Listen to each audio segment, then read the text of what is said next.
చప్పట్లు కొట్టించుకోవాలను, లేదంటే మీ మన్నను సంపాదించాలని చెప్పట్లా. I feel this is my commitment for my nation. మీరు సీరియస్ చెప్తాను, మీరు కనుక రౌడీలను కనుక మీరు ఎంకరేజ్ చేశారా, గుండాలని కనుక మీరు వెనకేసుకొచ్చారా, ఈ దేశాన్ని ఎవడు బాగు చేయలేడు.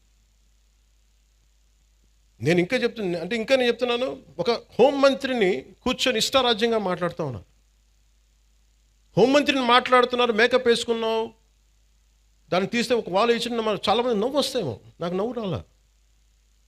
అంటే ఇంట్లో తిరిగే ఒక ఆడబిడ్డ పౌడర్ వేసుకోకూడదు, బొట్టు పెట్టుకోకూడదు, అలంకారాలు చేసుకోకూడదు. ఒకడంటే సరిపోద్ది దానికి. రేపు పొద్దున కాలేజీల్లో ఆ అన్నోడి ప్రేరణ తీసుకొని ఎవడో ఒక అప్పుడే కాలేజీకి వచ్చిన పిల్లని అంటాడు, ఎవడు ఆ ఆడపిల్లని అంటాడు, ఆడబిడ్డని. నా భయాలు అది. హోంమంత్రి న్యూస్ అనేసి వెళ్ళిపోతారు. దాని పర్యావసానం, దాని కాన్సిక్వెన్సెస్ ఎక్కడికి వస్తాయి మనం ఊహించలేము. అందుకని ఇవి మేము వెరీ వెరీ క్లియర్గా ఉన్నాను. నేను అలయన్స్ ప్రభుత్వం, లా అండ్ ఆర్డర్ నా చేతుల్లో లేదు. దురదృష్టం ఏంటంటే ఇలాంటి కొన్ని ఇన్సిడెంట్ జరిగినప్పుడు సడన్గా నేను గుర్తొస్తాను. ఇక్కడ కూడా కులం వస్తుంది. నేను కులాలను దాటి దేశం వైపు వెళ్దాం అనుకుంటే నా దురదృష్టం, దరిద్రం ఏంటంటే, ఈ పదం వాడుతాం, క్షమించాలి, నన్ను తిరిగి కుల చట్టంలోకి పట్టుకొస్తారు. ఒక దేశాన్ని ప్రేమించేవాడు, అందరూ బాగుండాలని కోరుకునేవాడు, వ్యవస్థలో బలోపేతం కావాలని కోరుకునేవాడిని అందరూ కలిసి చివరిన కులం అనే ఒక చిన్న దాంట్లో ఇరికిస్తారు. కాదు, నన్ను బంధించలేరు. అది అందరూ అర్థం చేసుకోవాలి.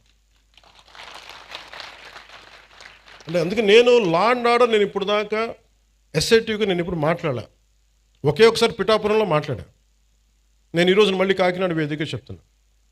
I want entire Janasena party MLAs and MPs, entire Janasena party MPs and MLAs and ministers, raise your voice against any kind of law and order situations.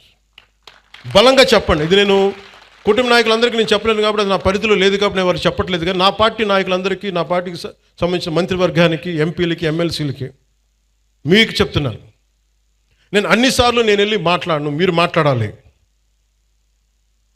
మీరు కూర్చోబెట్టి లా అండ్ ఆర్డర్ని మట్టుకు కూర్చోబెట్టి కులాలని రాజ్యంగా వాడుకుంటే మట్టుకు మీరు కామ్గా ఉంటే కుదరదు.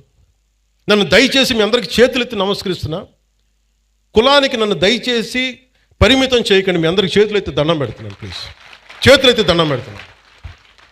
దేశం బాగుండాలి, రాష్ట్రం బాగుండాలి, ప్రజలు బాగుండాలని కోరుకుంటే కూర్చోబెట్టి కులం అని చెప్పి ఎవడో క్రిమినల్ కులంలో కూర్చొని చేస్తే నన్ను ఏం చేయమంటారు? దానికి నేను బాధ్యత వహించాలా? దానికి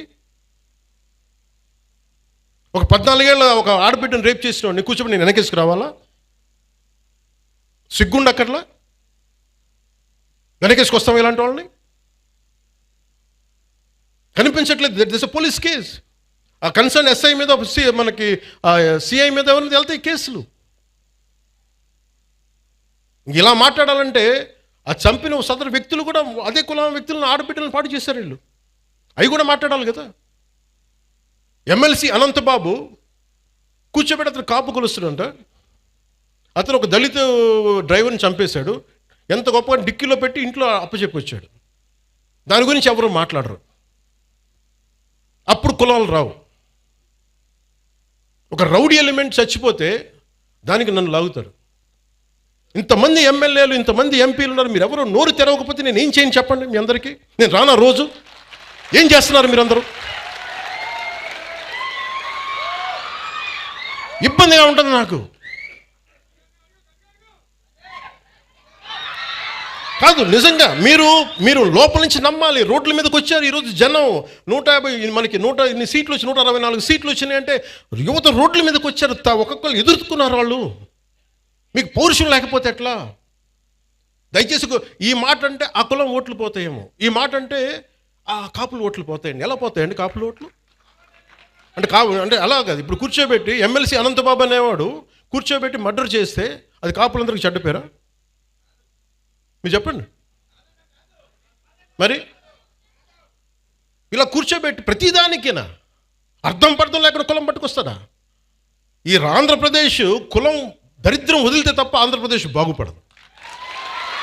ఎంతకాలం పిల్లలు ఇక్కడ ఏమడుగుతున్నారు? భవిష్యత్తు అడుగుతున్నారు. మాకు ఉద్యోగాలు కావాలి, ఉపాధి అవకాశాలు కావాలంటే అవన్నీ ఆలోచించడం వదిలేశారు. ఆ కులం ఓట్లు, ఆ కులం ఎందుకు ఓట్లు పోతాయి? ఏ కులపు ఓట్లను ఎందుకు పోతాయి? మీరు సవ్యంగా పనిచేస్తే మనందరం ఓట్లు ఎందుకు పోతాయి? లా అండ్ ఆర్డర్ని కాపాడితే ఓట్లు పోతాయా? ఇదే చెప్పండి. మీరు మీ గొంతు తెలియాలి వీళ్ళకి. మీరు అందుకే నేను కూర్చోబెట్టి, అలా కాదు, మీకు కూర్చోబెట్టి భయపడతా ఉంటే ఎవడు పని చేయగలడు ఈ దేశంలో? నేను అంటే ఒక క్రిమినల్ యాక్ట్ జరిగినప్పుడు మనం ఏం చేయాలి? ఆ దుర్మార్గుడు ఎవడో చేసే పర్పెట్రేటర్ ఎవడో, విక్టిమ్ ఎవరో. విక్టిమ్కి హక్కులు ఉండవా ఈ దేశంలో? ఒక మానభంగానికి గురైన ఆడబిడ్డకి హక్కులు ఉండవా? అంటే మానభంగం చేసినోడికి హక్కులా ఈ దేశంలో? మానభంగానికి గురి కాబడ్డ హక్కులు ఉండవా? ఒక నిర్భయకు హక్కులు లేవా? అంటే నిర్భయ లాంటి 100 ఇన్సిడెంట్లు జరిగితే తప్ప మాట్లాడరు ఈ దేశంలో. ఒక ఆడబిడ్డను కూర్చోబెట్టి రోడ్డు మీద వెళ్తుంటే ఇలా చేయి పట్టుకుని లాగి చంప మీద కొట్టే సమాజం కాదా ఇది? కొట్టాలి. అప్పుడు కానీ